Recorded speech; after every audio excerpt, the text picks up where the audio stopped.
Kaixo, ongi etorria, faktorizatutako ekuazioen soluzioak nola aurkitzen diren ikusiko dugu.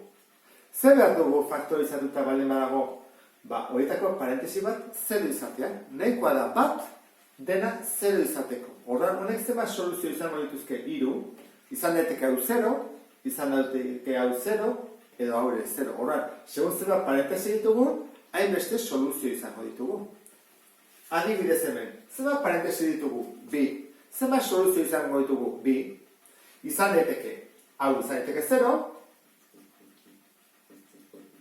edo hau izan daiteke 0. Zenbat hau? Isa, 5 bestaldera, bada, isake 5. Soluzio bat.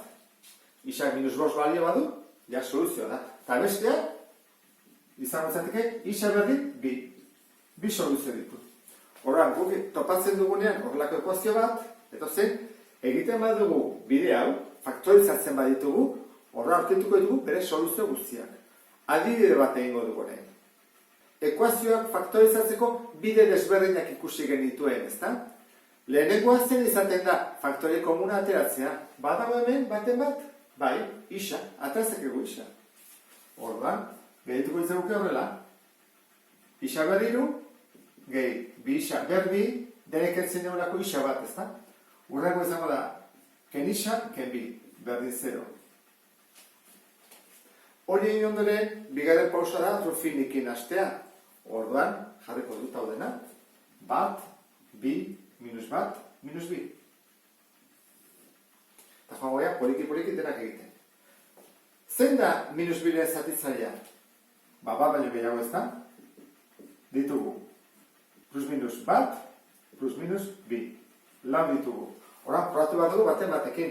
Adibidez, zer duzezezu batekin probatzen bat dugu. Batekin. Gesten dugu bat bat, hau da, batuketa 3, biderketa 3, hemen 2 genitzaigu, bat 2, bueno, lehenengoa lortu dugu. Horran, hau izango izateke, soluzio bat, ezta? Erro bat. Jarraitu ezagun, baina Ruffini berdinak egiten. Oan 3 ditugu. Jarri bat dugu egin, minusen bat, zen denak plus dira, adibidez, jarri ezakegu, -1. Bat gesten dugu, -1, bider bat, -1, 3, ken bat, 2, -1, bider 2, -2, baita ere, 0 lortu dugu. Jarraitu ezakegu, ezta? 2 aukera daude, edo jarri ezakegu ja faktore moduan dena, edo jarraitu ere bai. Nola egingo genuke, biratara erakutsiko ditut, zuk ikusi, zen den zuretzako errexena. Izango ditzake, isa, eta 3 parentesi, 1, 2 eta 3. Parentesi 1, 2 parentesi, 3 parentesi, berdin 0. Lehenengo parentesia, horren aurkakoa, guartu, betiko, aurkakoa. Zau, erroa da. Horren aurkakoa. Eta gero hau, horren izan aldatu da. Isa, gehi. Beste aukera bat da, Ruffini egiten jarraitzea. Zer egin probatu beharko genuke -2kin? Zut probatzen duzu -2kin, begira zer gertatzen den. 1, -2, 0. Orduan, 1, -1, -2, aurkakoak. Aurkakoa.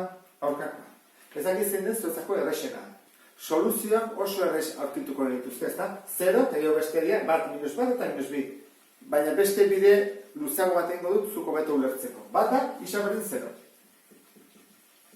Bestea da, parentesi hau, berdin 0.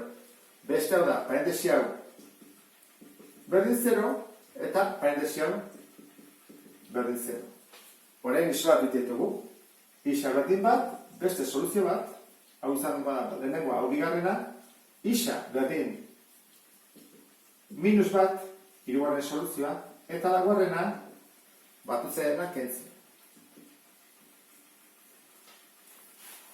Horla aurkituko dituzkela soluzioak, esan dizut, hauek jarri, berdina direlako, edo nahi badezu, parentesia berdin 0 egin, eta ikusi isaren balioa zein den. Ondo ulertu duzulakoa, beste bat arte, agur.